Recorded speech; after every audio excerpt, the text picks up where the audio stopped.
Hi అండి. అందరూ ఎలా ఉన్నారు? నిన్న మేమైతే డీమార్ట్‌కయితే వెళ్ళామండి. సడెన్‌గా అయితే వెళ్ళామండి. నిన్న మా హస్బెండ్‌కి ఆ ఊర్లో డ్యూటీ అయితే వేశారనమాట. ఇంకా మీరు కూడా రెడీ అవ్వండి. అలాగే గ్రోసరీస్ అవి తెచ్చుకోవాలంటున్నావు కదా! అనేసి అన్నారు. ఇంకా మేము కూడా అయితే వెళ్ళామండి. డీమార్ట్‌లో స్టీల్ ఐటెమ్స్ కొంచెం కాస్ట్ ఎక్కువగా అనిపిస్తాయి గానీ, క్వాలిటీ అయితే బావుంటాయండి. బాక్స్‌లు, ప్లేట్లు, గిన్నెలు అవన్నీ చాలా మందంగా అయితే ఉన్నాయన్నమాట. ఇక్కడ ఈ గిన్నెలు కూడా చాలా మందంగా అయితే ఉన్నాయి. ఇంకా మా వాళ్ళు ఇక్కడ నైఫ్స్ అయితే తీసుకుంటున్నారు ఫ్రూట్స్ కట్ చేసుకోవడానికంట. మా వాడికి ఏదో కావాలనుకుంటా వాటి కోసం వెతుకుతున్నాడు.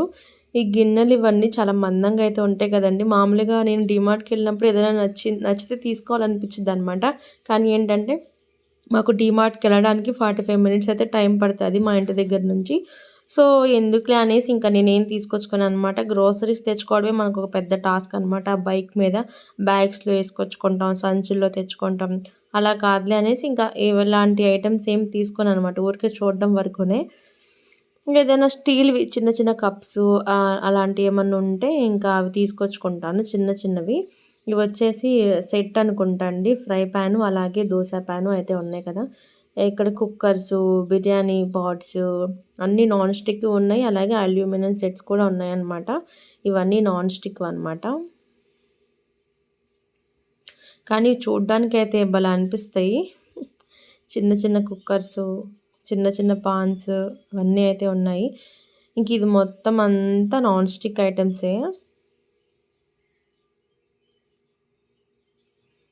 మీలో ఎంతమందికి డీమార్ట్ షాపింగ్ చేయడం అంటే ఇష్టమో కామెంట్ చేయండి.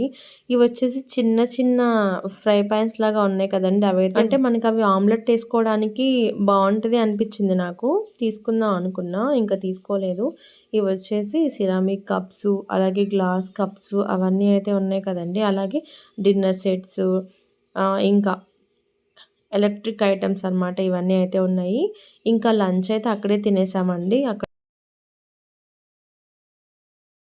ఇదైతే నైట్ అనమాట. డిన్నర్ కోసమనేసి ఇంకా నేను కాకరకాయ వేపుడైతే చేస్తున్నాను.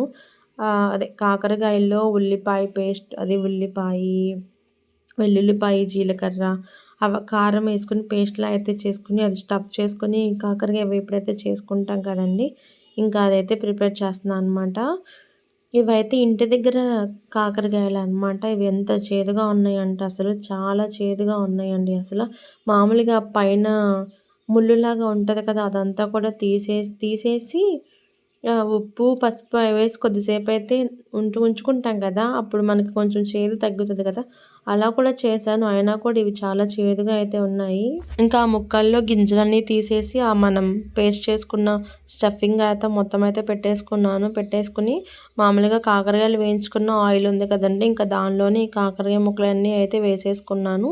మనకి కొద్దిగా పేస్ట్ అయితే ఉంది కదా! ఆ పేస్ట్ కూడా అయితే వేసేసుకొని ఎక్కువ సేపు అయితే వేయించుకోవాలనమాట. అంటే సిమ్‌లో ఫైనల్‌గా అయితే కర్రీ అయితే అయిపోయింది. కాకరకాయలు అయితే మెత్తగా అయితే ఉన్నాయి కానీ చేదుగా అయితే ఉన్నాయి. చాలా చేదుగా ఉన్నాయి. ఇంకా ఎలాగో ఆ కర్రీతోని తినలేమేమో అనిపించింది నాకు. సర్లే అనేసి ఇంకా రోటి పచ్చడి చేద్దాం కదా అనేసి ఇక వంకాయ పచ్చడి చేద్దాం అనేసి వంకాయలైతే వేయించుకున్నాను. వంకాయలు, పచ్చిమిరపకాయలు అయితే వేయించుకున్నానండి.